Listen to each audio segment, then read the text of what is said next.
ਵਾਹਿਗੁਰੂ ਵਾਹਿਗੁਰੂ ਵਾਹਿਗੁਰੂ ਵਾਹਿਗੁਰੂ ਵਾਹਿਗੁਰੂ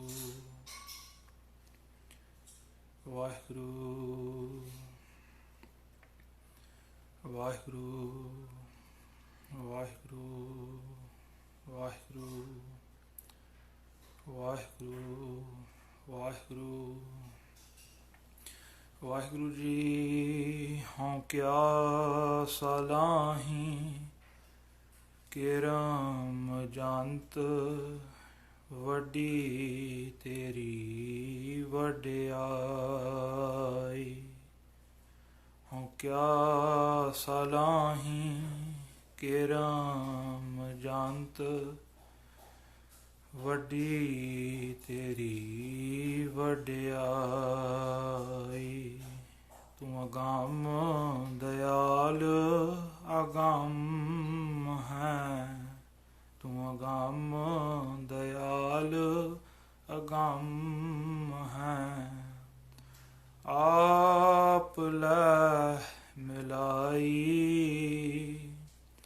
ਆਪ ਲੈ ਮਿਲਾਈ ਮੈਂ ਤੁਝ ਬਿਨ ਬੇਲੀ ਕੋ ਨਹੀਂ ਮੈਂ ਤੁਝ ਬਿਨ ਬੇਲੀ ਕੋ ਨਹੀਂ ਤੂੰ ਅੰਤ ਸਖਾਈ ਤੂੰ ਅੰਤ ਸਖਾਈ ਜੋ ਤੇਰੀ ਸ਼ਰਨਾਗਤੀ ਜੋ ਤੇਰੀ ਸ਼ਰਨਾਗਤੀ ਤਿਨ ਲਹਿ ਛਡਾਈ ਤਿਨ ਲਹਿ ਛਡਾਈ ਨਾਨਕ ਵੇ ਪਰਵਾਹ ਹੈ ਨਾਨਕ ਵੇ ਪਰਵਾਹ ਹੈ ਤਿਸ ਤਿਲ ਨਾ ਤਮਾਈ ਤਿਸ ਤਿਲ ਨਾ ਤਮਾਈ ਹਉ ਕਿਆ ਸਲਾਹੀ ਕਿਰਮ ਜੰਤ ਵੱਡੀ ਤੇਰੀ ਵਡਿਆਈ ਵੱਡੀ ਤੇਰੀ ਵਡਿਆਈ ਵਾਹਿਗੁਰੂ ਜੀ ਆਸਾੜ ਤਪੰਦਾ ਤਿਸ ਲੱਗੈ ਹਰ ਨਾਹ ਨ ਜਿਨਾ ਪਾਸ ਜਗ ਜੀਵਨ ਪੁਰਖ ਤਿਆਗ ਕੈ ਮਾਨਸ ਸੰਧੀ ਆਸ ਦੋਇਆਂ ਭਾਏ ਵਿਗੁਚੀਐ ਗਲ ਪਈਸ ਜਮ ਕੀ ਫਾਂਸ ਜਿਹਾ ਬੀਜੈ ਸੋ ਲੁਣੈ ਮੱਥੈ ਜੋ ਲਿਖਿਆਸ ਰੈਣ ਵਿਹਾਣੀ ਪਛੋਤਾਣੀ ਉਠ ਚੱਲੀ ਗਈ ਨਿਰਾਸ ਜਿਨ ਕਾ ਸਾਧੂ ਭੇਟੀਐ ਸੋ ਦਰਗਹ ਹੋਏ ਖਲਾਸ ਕਰ ਕਿਰਪਾ ਪ੍ਰਭ ਆਪਣੀ ਤੇਰੇ ਦਰਸ਼ਨ ਹੋਏ ਪਿਆਸ ਪ੍ਰਭ ਤੁਧ ਬਿਨ ਦੂਜਾ ਕੋ ਨਹੀਂ ਨਾਨਕ ਕੀ ਅਰਦਾਸ ਆਸਾੜ ਸੁਹੰਦਾ ਤਿਸ ਲੱਗੈ ਜਿਸ ਮਨ ਹਰ ਚਰਨ ਨਿਵਾਸ ਵਾਹਿਗੁਰੂ ਜੀ ਕਾ ਖਾਲਸਾ ਵਾਹਿਗੁਰੂ ਜੀ ਕੀ ਫਤਿਹ So for today's Instagram live, the Sevadars have asked me to speak on the topic of Sangrand and to touch on the Shabd from Baramaha for this month of Had. So today is Sangrand, today is the first day of the month of Had, and so the Vichar today will follow that topic, that theme. So before getting started, I just wanted to touch upon the similar disclaimer you can call that I had the last time we went live, and that is whenever talking about Sikhi, talking about Gurmat, doing vichars, and especially when we're doing vichars around Gurbani, it's really important to realize that Gurbani is divine. Gurbani comes straight from Vaheguru, and for us as humans, as people, to try to understand Gurbani fully, to make that claim that we have understood Gurbani, it's not something that we should be doing. It's not something that we can do. So whenever I talk about Gurbani or Gurmat, I always put that out there that these are my opinions and what I've learned from Gursikhs, and I could be wrong, right? And whenever we're reading Gurbani, whenever we're doing vichar of Gurbani, it's always important to realize that these are our vichars, and Gurbani is such a beautiful, such a divine thing that for us to say that we fully understood it, it's incorrect. And keeping that in mind, I want to share a small sakhi before I get started. And this sakhi comes from Suraj Prakash Granth, and it speaks to how important it is for us to realize that we can't fully understand Gurbani. So during the times of Guru Har Gobind Sahib Ji Maharaj, Guru Sahib had got an entire Sangat together, and Guru Sahib was doing Katha of Japji Sahib. So Guru Sahib was explaining the meanings of Japji Sahib, explaining the arths to the Sangat. And Guru Sahib spent such a long time and so deeply did Katha of Japji Sahib, explained the meanings of Japji Sahib, that the Sangat was amazed.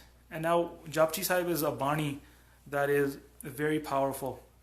Japji Sahib is a Bani that Gursikhs have recited so much, right? Baba Deep Singh Ji, we read that Baba Ji would do hundreds of Japji Sahib parts a day.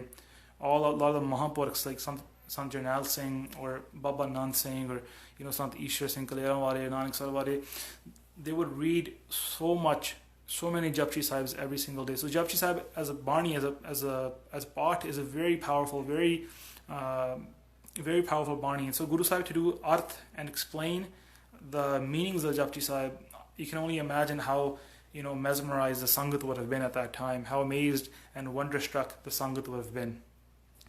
So after the Katha was done, after Japji Sahib's Katha it was finished, one Gursikh, he was so amazed and so wonderstruck and so mesmerized, he came up to Guru Har Gobind Sahib Ji and he said, Guru Sahib, that's amazing. Guru Sahib, tusi Katha, you have just completely explained, beautifully Japji Sahib. You have just completely explained it. You have left nothing, no stone unturned. That what your explanation was just perfect and complete.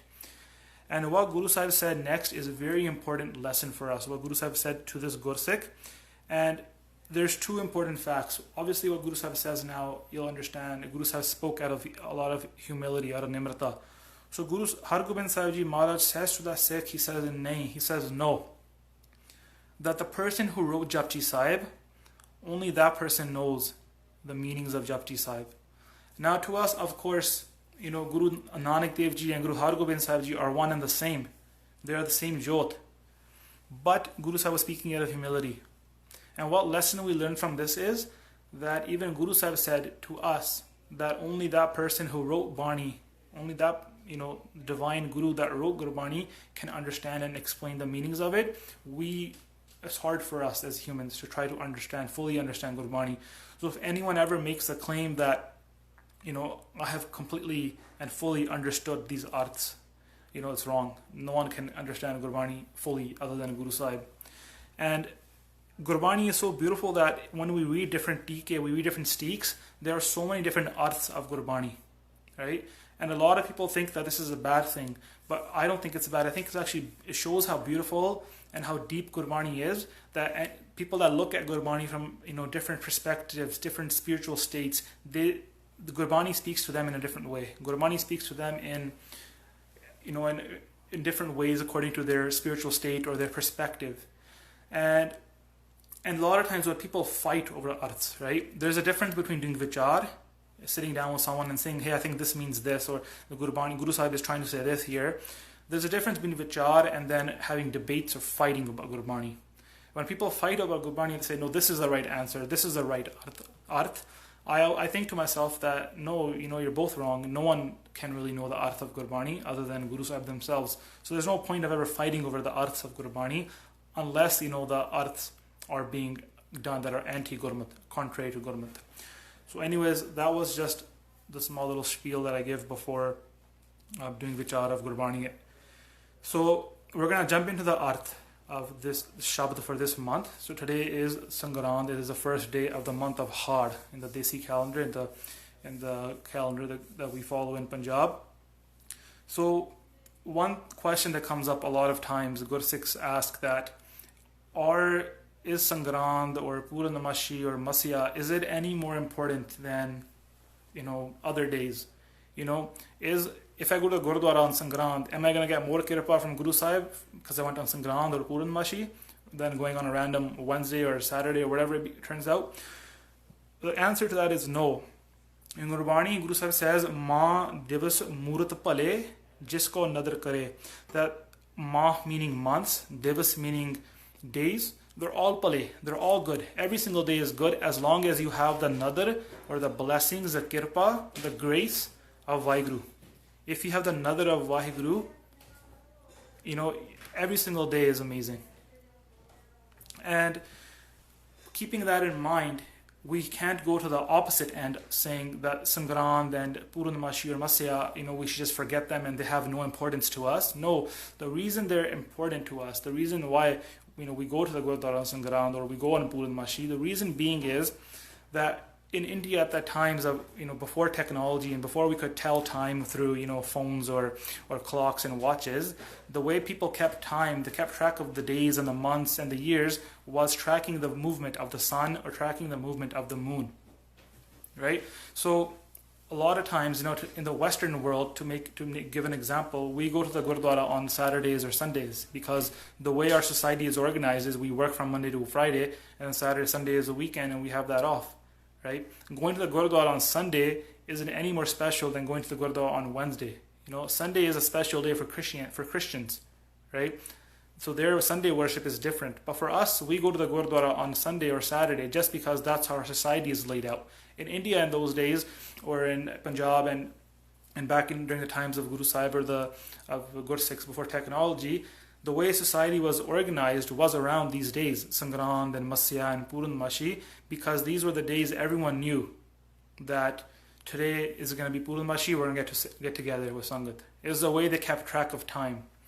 So, no, there's no specific importance of one day in Gurmat compared to another day.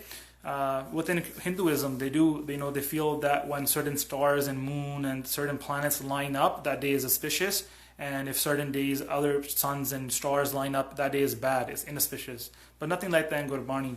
But, like I mentioned earlier, Gursikhs would take the opportunity to get together on certain days, which lined up to be Purnamashi or Sangrand or Masya.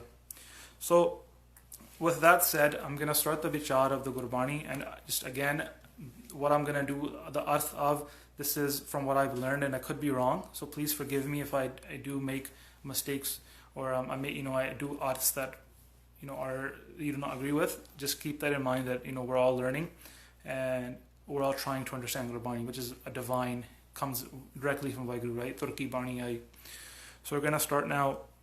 Vaheguru Ji Asad Tapanda Tis Laga Har Nah Na Jina Paas.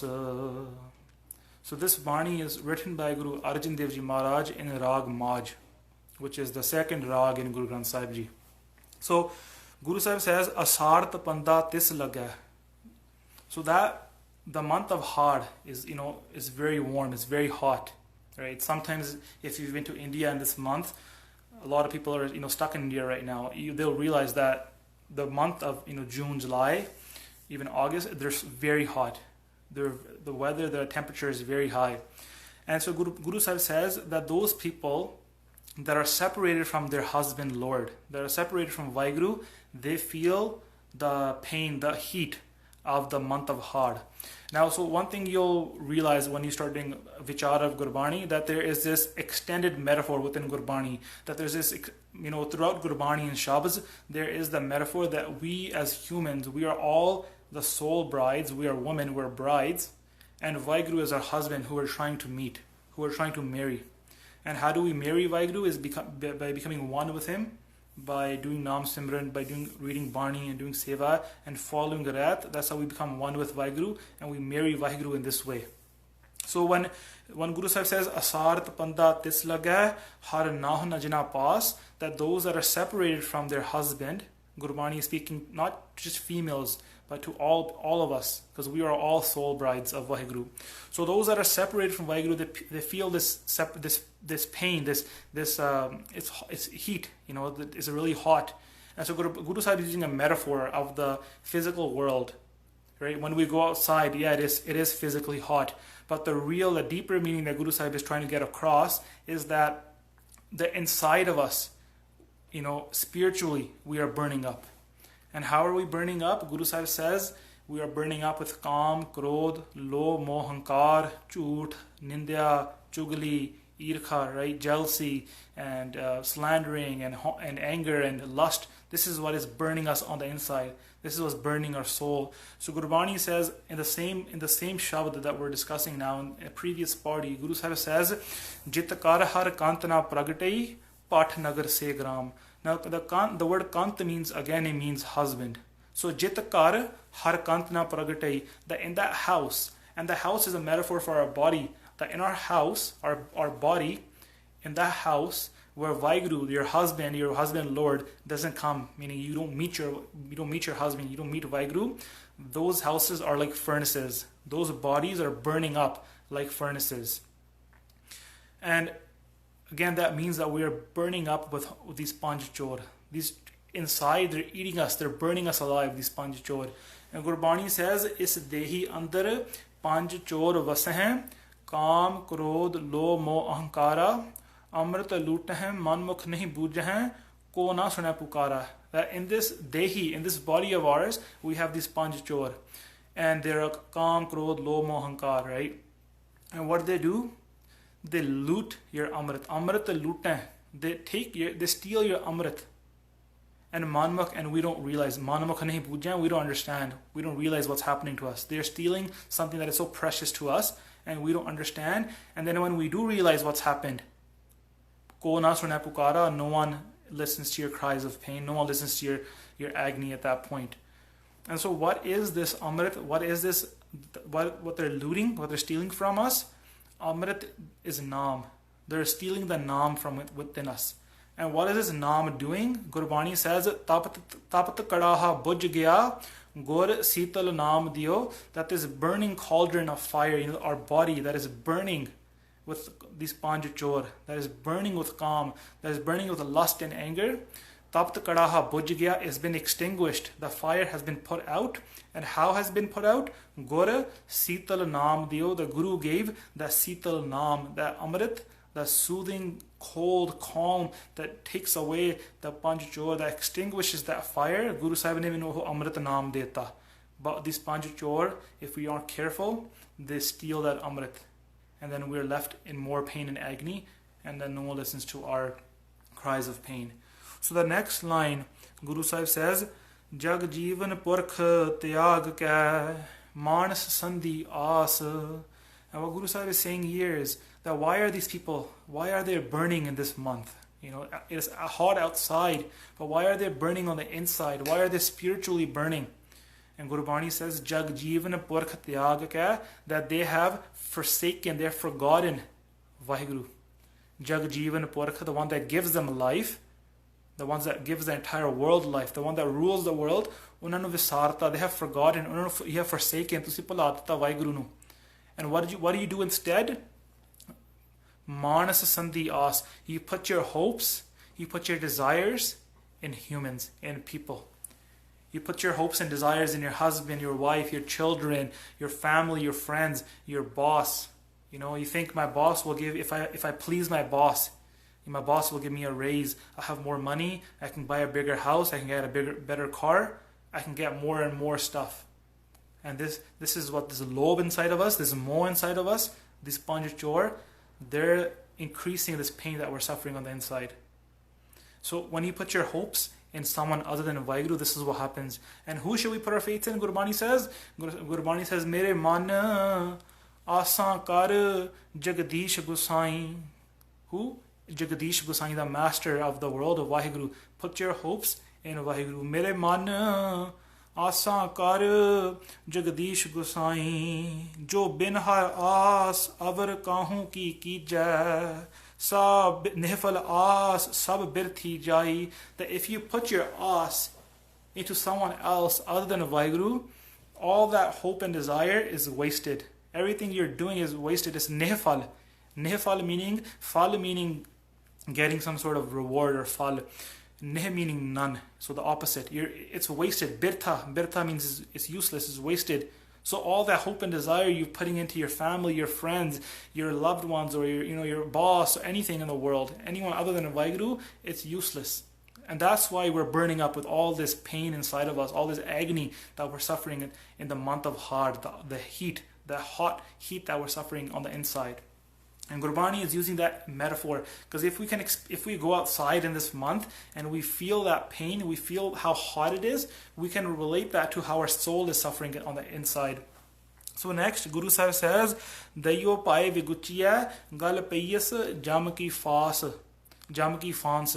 That the fancy, the noose of death is around their neck, and they're ruined, these people who put their faith in duality.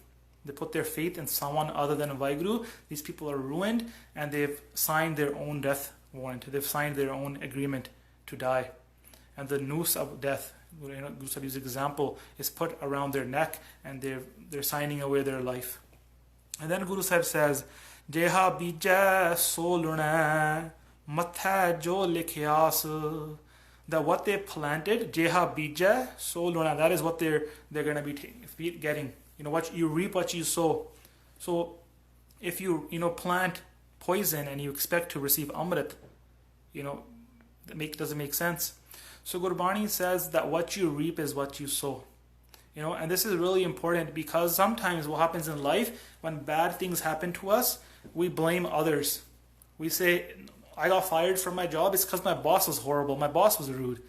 I got in trouble at work, or I got in trouble at school, or something happened. I failed a class. It was because the prof was just really hard marker. You don't look at the fact that maybe you didn't study, or maybe you made some mistakes. So Gurbani says, Dadda dosh na dayo kisa, dosh karama apneya, jo main kiya, so main paya, dosh na dija avrjana. Don't blame others for your own misfortunes. And you might think that if you keep blaming yourself, this is low self-esteem. That you're going to get depressed, you're going to get anxiety if you keep blaming yourself for what's going wrong in your life. But Gurbani says, don't blame others. And this is very powerful. Why is it powerful? Because if you blame others, if everything that's going wrong in your life is not your fault, but is someone else's fault, you're giving the power to them. You're giving the power to an external force. And you don't have that power than yourself to make change. If you recognize that what's happening in my life is something to do with me, I'm making some wrong mistakes or making some wrong choices, then you have that power to change yourself. So that's why Gurbani says, Dadda doshna deo kisa. Don't give dosh, don't blame others. Blame yourself. Blame your karmas. Dosh karma apneya. It's your own actions, your own karmas that have led you where you are. And because they're your own actions, you can change your actions. So this is a mindset that we have to change from a negative mindset to a positive mindset. So, going to the next line, Guru Sahib says here, Rain vehani pachotani, ut chali gai niras. Then what Guru Sahib says is, Rain vehani, that the night has passed. And the metaphor that Guru Sahib uses here, the night passing, it means your life has passed. You're about to die. And now, tusi pachtaunde hain, you regret. We regret what we've done. That we've been burning our entire lives, and now we're going to die, and now we have no hope in anything when we're about to die. But what does Gurbani say? Gurbani says, Ajhu samj kach bigreo nahin. Hale samj lo, kuch bigdya nahi hale. Most of us watching here, I'm sure none of us are about to die. Right? We still have that chance. And what does Gurbani says? Ajhu samj kach bigreo nahin, pajle naam murar. Do simran, pajle naam murar. Pajoho gobind, pool mat jaho. You still have that chance to do simran, to read Bani, to do seva.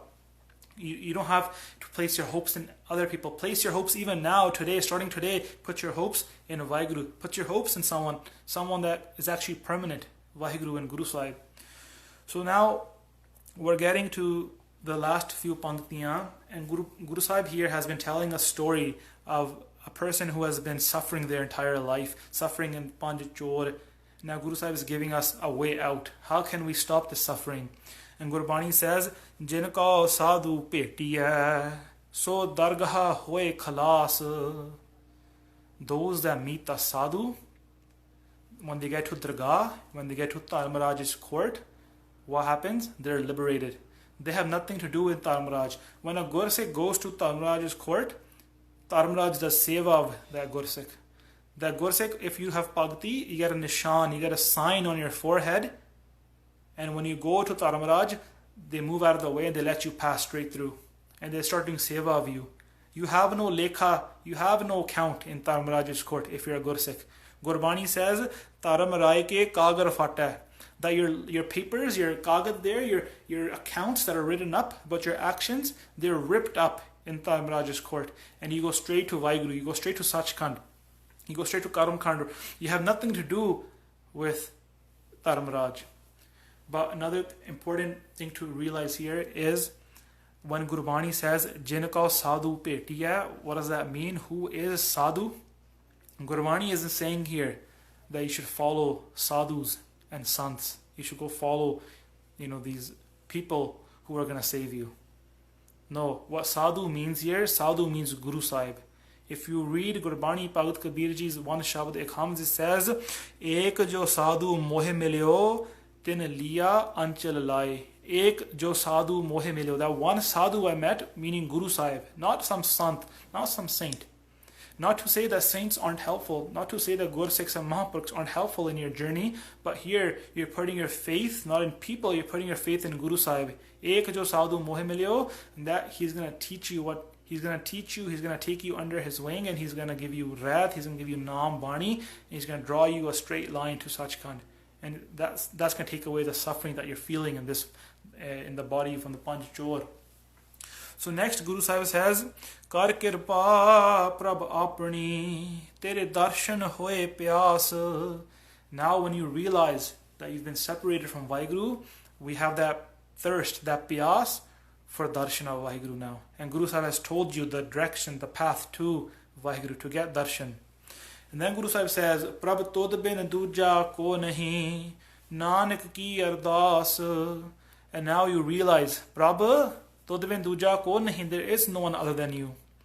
Where earlier you were putting your faith and your hopes and desires in other people, now you realized, Mere man asan kar jagadish gusai. You realized that you need to put your asa and your hopes and your desires into Vaheguru. And you realize, Prabhat tod bin duja ko nahi, I've realized this, and this is my ardas, that give me your darshan now. Darshan deohan. And then the last line, Guru Sahib says, Asar suhanda tis lagay, jis man har charn nivas. That the month of Ahad, that this month that was, Guru Sahib talked earlier, was burning in pain and agony and heat of the Panj Chor. That same month now is beautiful, it's sublime, it's suhanda, Guru Sahib says. And how is it suhanda now? Those that have jis man har charan nivas, those that have the charan of Vaheguru in their mind, meaning charan here meaning Naam Simran. Those that have Naam Simran within them, they have Vaheguru's abhyas, Naam Simran, Naam abhyas within them. This month of Asar, this month of Har that is burning, it's sublime to them. It doesn't affect them. If you have the charan of Vaheguru within you, then you can sit on a tatti tavi, you can be boiled alive like by Dayalaji. You can be burnt alive in a cotton like by Satidas. You can be cut in half like by Matidas. You can be cut limb by limb like by Mani Singh Ji. You can fight with your head on your head, your head on your hand, like Baba Deep Singh Ji. You can have your son's heart ripped out and put inside you. You can have your entire body cut apart like Baba Banda Singh Bahadur if you have Vaheguru's Charan within you.